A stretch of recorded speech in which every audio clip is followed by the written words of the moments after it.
So tatravel tayo ngayon. Yan si Monching. Shout out kay Monching. At si Kenji nandun sa unahan, ha. So tatravel kami ng Infanta. Kukunin ko yung helmet ko doon na naiwan. Tapos yung gitara ko.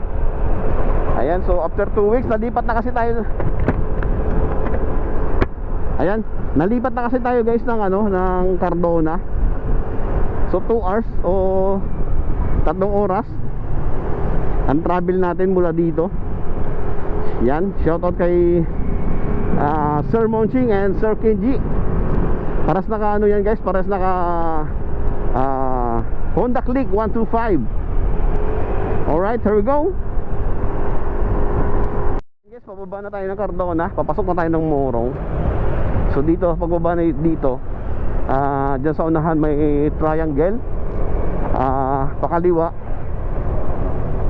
ay papunta naman siya ng guys, papunta naman siya ng diversion. Pabalik naman siya ng Binangunan. At pakanan, yun ang pababa ng papuntang Morong. Sabi ko guys, paikot yan, pabalik naman ng Binangunan. Pakaliwa, diversion ng Cardona. So dito tayo papunta ng Morong, off intersection. Alright, so tuloy tayo. Sir Monching and Sir Kenji, welcome to my vlog. So ngayon na lang uli kami nagkasama. How many months, how many years? Dati ay kami nagkakasama. Ngayon, so kakatapos lang pala namin ng area meeting ng Rizal 6. Ayan, so bali sasabay lang naman ako papunta kila Sir Kenji kasi papuntang Pami. Tapos bababa tayo ng papuntang Real. Bali ako na lang ang didiretso ng guys, ako na lang didiretso na papunta ng Infanta, Quezon. Iyon, kasabay lang natin siya para at least masaya pag may kasama, di ba? Malungkot na nga yung buhay mo. Mas lalong malungkot kapag mag-isa kang nagra-rides. So Hebron ng Cardona. Alright, isa sa may mga pinakamababang presyo ng gas ang Hebron. So dyan ako malimit nagkakarga. But as of this time meron akong 3 bar. Marami pa tayong gasoline station na madadaanan. So mamaya tayo mag-gas or doon na sa may bandang bandang Pililya. Pililya, Tanay rather. Alright, so medyo rough road. Mga idol, so Petron. Dito na tayo sa proper ng Morong. Ayan, nakikita ko na yung Jollibee. I miss Jollibee. Dito pala may mga sapatos guys, oh. Alright, so baka bukas mag Jollibee tayo. Nakakamiss kasi.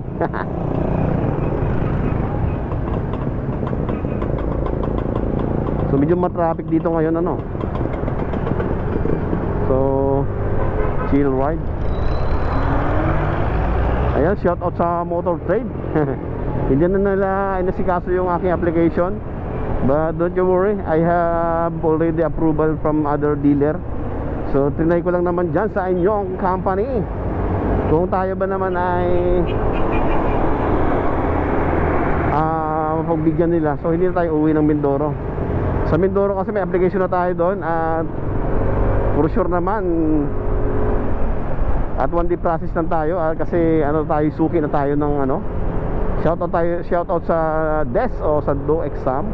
Ayan, so marami na tayong unit na nakukuha dyan. At kumuha na tayo ng Raider doon, 150 Fi. And yung Honda natin at yung Badja na nilagay ko sa tricycle. Itong NMAX, so sa ibang sa ibang company ko kinuha, sa ibang dealer. At ito naman ay fully paid na this coming December. Almost 2 months na lang to guys, 3 months ganon. So ang pangarap natin na makapag 400cc dahil tayo ay sa Mindoro at gusto kong dumaan ng expressway, yan, maka-experience tayo. Sana lubin ng Lord na makakuha tayo. Tayo maglilib nga pala this coming November 2nd week. So abangan natin, tayo kukuha kahit Dominar lang 400, goods na sa akin yon. At least touring. At kung may sakaling may angkas tayo o OBR natin, hindi siya hirap. So yan, nagbibig bike tayo dahil yun yung need natin. At hindi tayo sasagupa sa mga traffic, kasi pag uwi tayo ng Mindoro, Islex papunta ng Batangas, hindi tayo hassle. Touring bike, sport and touring bike yata ang design ng so hindi ko naman kailangan ng sobrang bilis. Kailangan ko lang yung makapag-expressway ako. At nandun na rin siyempre yung power niya. Siyempre 400cc na rin yon. Kahit tumatakbo tayo ng 100, enough na yon, o 120 maximum natin. So all goods sa akin yun, kasi hindi naman tayo makipagkarera. Tayo lang naman ay at least magagamit natin sa needs talaga natin, no? So sana magiging fit din siya sa daily ko, daily routine ko o daily works ko sa field. Sa bagay, sim lang naman halos sila ng clearance itong NMAX. NMAX nga lang ay medyo magaan. Kahit sa mga singit-singit o iskinita, napapasok ko pa siya. So si Dominar, I don't know, pero gagawa natin ng paraan yan. Alright. Kasi pwede rin siya pang daily, gawa na hindi siya ganun kalakas sa gas, kasi single cylinder lang din yon. So papasok na tayo guys ng to, hindi ko lang alam, baras pa to or what.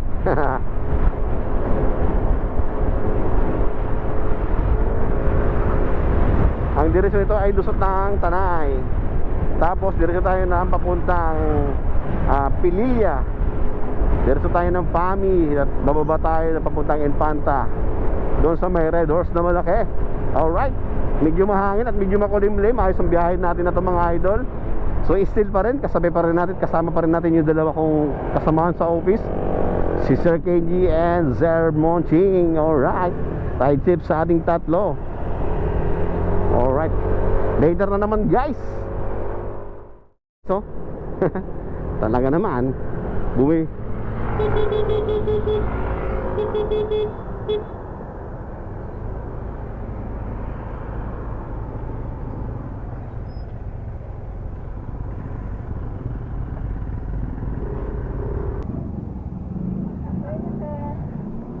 Popol tank ma'am?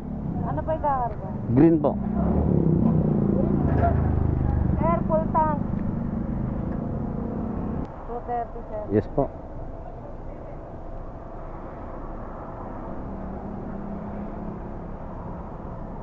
So yan guys, sa Hebron nga tayo, dito tayo sa may baras. So ang regular dito guys is 49 lang, no? Yung 95 na na Power Max or unleaded na kulay pula. So 49 din siya, 0.30. So 30 centavos lang yung difference. Ayan, palubat na tayo. So kung hanggang umabot ka sa video na to guys, pa-like and share. So hintayin natin yung sukoy natin. Hindi ko alam kung lobat to or lobat nga. So hanggang dito na lang muna tayo guys. So mag-charge tayo mamaya. Tanipadan tayo. Ito talaga pinaka gusto kong rides hindi siya bakbakan. 48, 50, ganyan, 22. Ako 52, yan, 60. So hindi tayo makipagsingit-singitan dyan, hindi tayo nagmamadali. Ito talaga tinatawag na chill ride lang. So feel the moment when driving tayo. Lalo ngayon, medyo malakulimlim mga lods. So diba, sarap. Masaunahan ko pa rin si Sir KG, si Sir Monching. It's me, Noms Moto Travel. So, masarap. Dati ang gusto ko talaga yung lagi akong pinagbabawalan sa pag nagra-ride. Sabi ko, mag-rides ako, babawalan mo ako. Sige, hindi tayo matutuloy sa rides ngayon. Mabubuhay tayo sa rides. So iwan natin lahat ng mga stress sa buhay. Yung problema yan lang yan. Pag-isip mo, problema pa rin yan hanggat hindi mo nasusolusyonan. So alak, hindi yan solution. Rides, hindi rin solution, pero nakakabawas ng ano, kasi yung enjoyment natin. So good vibes lang tayo. Siyempre ang always prayer pa rin natin, since na kalsada, ingatan tayo ng Panginoon sa ating mga rides. At hindi makita yung negative side natin, kundi makita yung positive side natin when it comes sa pagdadrive natin, no? So maging blessing tayo sa ating kapwa riders at sa kapwa tao natin. Maging mabuti pa rin tayo palagi. Ang lagi kong sinasabi, maging mabuti tayo sa lahat ng oras. Wala mong nakakita, may cameraman o wala. Alright, so here we go. Ayan. So triangle na to. So palubat na tayo maya maya, pero all goods pa rin. So ingat sa lahat ng mga nagra-rides kayo at ng mga nagdra-drive, 4 wheels man o 6 wheeler man tayo, 10 wheelers man tayo, kung ano man ang ating mga yung destination natin for today's video. So naway maging makabuluhan ang araw na to at maging kakapulutan natin ng magandang inspirasyon. Yun. So medyo magulo yung sinasabi ko, wala nang patutunguhan. At yan, so papasok na tayo. Pililya na to guys, kasi nakita ko na kanina yung welcome to Pililya. So hindi na natin yata maabutan yung mga malalaking fan na nagpo-produce ng power.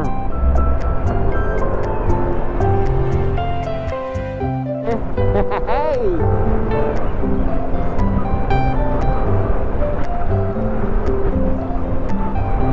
Ay, si Kenji, oh, magsisigsag, oh, magbabangking yan, oh.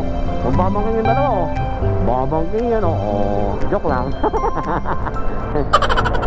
Walang nagbabangking dito. Kasi chill ride lang kami guys, oh. 45 na nga lang takbo namin. Diba? Ang ganda dito guys, mag-travel. So, no need natin tayo mag-banking dito. Basta laging safety lang tayo, kasi hindi natin alam yung mga kalsada dito, kung ano yung kondisyon. At bigyan tayong dumaan dito.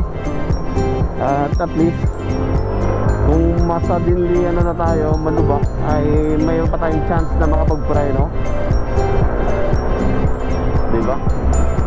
So strictly yellow lane siya, double solid lane. So no overtaking policy tayo dito ngayon. Ang ganda naman, oh, yun, oh. Yun, oh. Sarap. Sarap mag-baking ng diri-diri light lang. So nakikita ko na yung ano guys, oh, you know. Nakikita ko na yung electric pang malaki. Kaya pala malamig na dito guys, kahit sobrang init ng panahon. Malamig yung hangin. Kasi gawa dyan sa ano, gawa dyan sa electric pan na yan. Kaya malakas hangin. So hindi guys, kaya nagkaroon guys ng ano dyan, windmill. Ibig sabihin, itong part na to ay may kalakasan talaga yung hangin. So kung wala namang hangin dito, hindi iikot yung ano guys, hindi iikot yung ano na yan, yung windmill na yan. O diba? Correct me if I'm wrong. So malamig na rin yung ano, yung pakiramdam sa balat.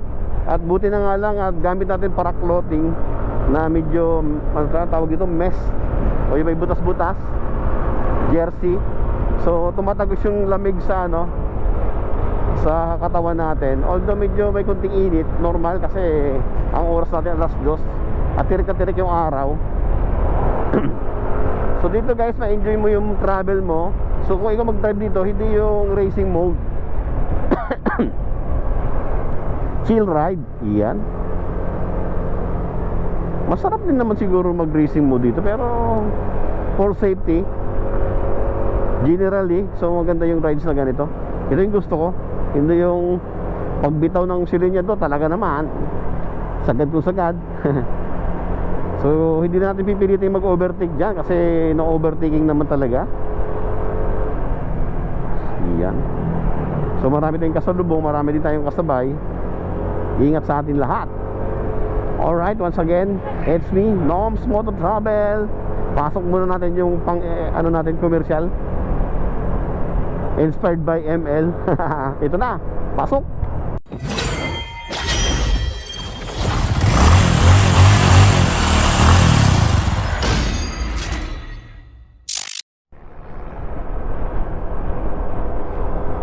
Ang ganda ng daan talaga. So napaka-relax guys. So hindi masyadong crowded yung kalsada. Dahil Sabado nga ba? Ayun, overlooking pa oh. Hindi na ako makalingon eh, focus sa daan. Wow. Hindi rin ako makapag-banking ng maalupitan. Kasi di tayo malupit. What I mean is ano, kalbo na yung gulong natin. Hindi na akong dahilan eh no. O yan oh. Siyempre chill lang tayo. Basic banking lang tayo guys. Pero bakit kailangan natin mag-banking? Siyempre kailangan i-angle din natin yung katawan natin guys. So hindi naman yung banking to the max talaga. At least medyo ano natin, i-lean din natin ng konti yung ating katawan para ma-maximize natin yung ano, yung tawag dito, free potential nung ano, motor natin at performance niya. With it comes sa cornering no. Hindi naman tayo magko-corner na magpapalapat ng ano ng tuhod. Sa pagbabangking guys, kailangan na medyo gumalaw-galaw din tayo at isunod-sunod din natin at tamang positioning ng ating katawan, 'di ba? Para at least may konting passion naman tayo sa pagmumotor. Art. Ang pagmumotor kasi guys, may art din na tinatawag artihan. Arte-arte. Joke lang. So, napakalamig dito guys. Ang sarap na pakiramdam. Shoutout pa rin sa aming tatlo. Siyempre sa mga makakapanood, kung nanonood ka man ngayon, baka hindi ka pa nakapag-subscribe at nakapag-follow sa page ko. So, please follow my page for more vlogs sa mga mahilig sa ganito. At yan, marami pa tayong isi-share. Dahil moto travel natin, ang vlog natin ay about sa travel. Ayan. Sa ating mga napupuntahang lugar, saan nga bang lugar na to? Siyempre, kakalampasan natin ng Windmill, Pililla. I think Pililla pa rin to. So pababa tayo ng Santa Maria and ano ba kasunod na Santa Maria? Siniluan yata yun? O Pangi, nga ganun. So naamoy ko yung durian dito. Amoy ng lansones, amoy ng papaya, amoy ng pinya, amoy ng saging. Yan, naamoy ko guys. So ibig sabihin maraming nagtitinda dito ng mga prutas-prutas.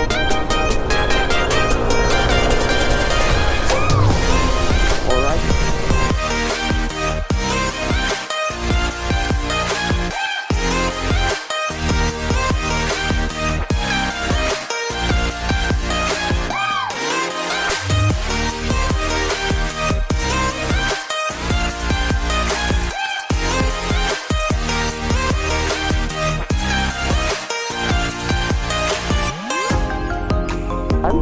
So shout out sa mga nakakasalubong natin. Ingat po kayo sa pagbiyahe. Ayun may ano, Ninja. Hindi yan yata yun, Ninja 400. Not sure, pero basta Kawasaki siya. Kapatid siya ng mga J1000. Baka phase 2 or what. Yan, nagkasabay tayo. So mag-overtake yan, siyempre, bubulo. Yun, ingat po. Siyempre, Aerox yan. Same lang ang makina natin yan. Yun o, bumuburirit o. Pero yung ano na,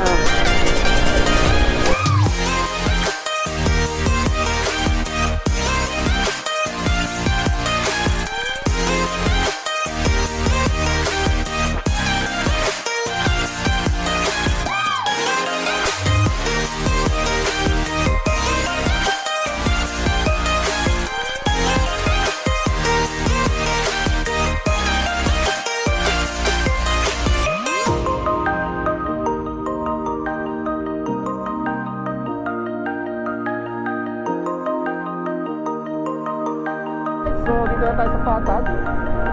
Pagdalampasan natin yung medyo zigzag ng Pililla Road. So approaching na yata tayo ng Santa Maria. Di ko alam yata. Babasta na naman ako Nag-vlog ka pa, di ka pa sigurado sasabihin nyo. Baka alam nyo, di sabihin nyo na mga lods.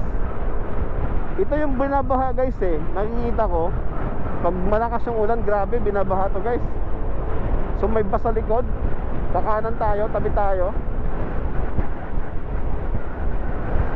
Yan. Mahirap na.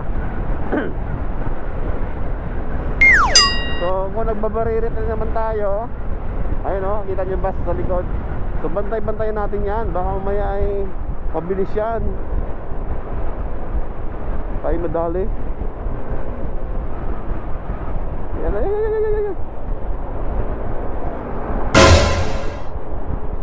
Tabi.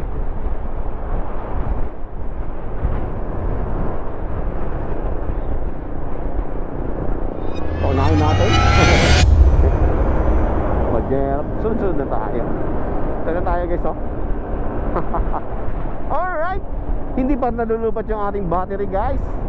So meaning malapit na. Baka after nitong salita ko mawala na siya. Okay, binusin na yung kasama ko. Mabagal sila eh. Tapos unahan. Okay. So at least mabagal naman talaga na. Dito kasi mag-traffic na Alphamart. So tuloy-tuloy lang tayo. Titigil din naman to guys eh, oh, kasi may pasahero. Ngayon, abante tayo. Diba? Lagyan natin lagi sa safety yung position natin. Wow, shawarma. Tumatakbong shawarma. Pero at least ihatid na talaga. Yun. Oh, hindi ko si Manong. Diretso kami. Alright. Anong lugar to? Mabitak. Mabitak pala. Sorry guys, Mabitak pala to. Yung lugar na. Ito, Pamahalaang Bayan. Ito pala yung bagong munisipyo. Ngayon wala nakita to. Ng Mabitak, Laguna.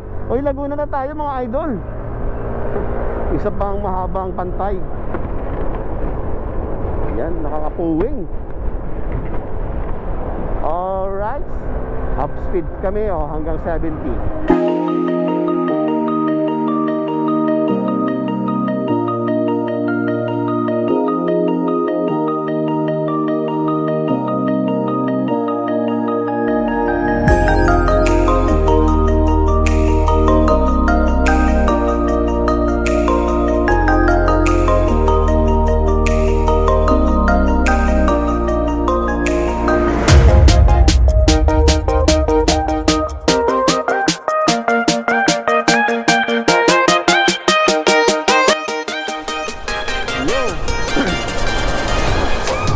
Ganda ng lugar.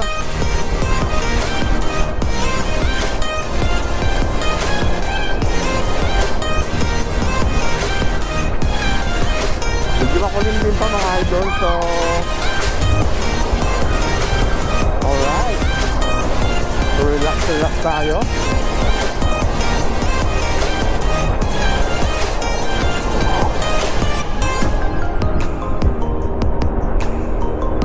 Tayo, parang kita natin yung dalawa.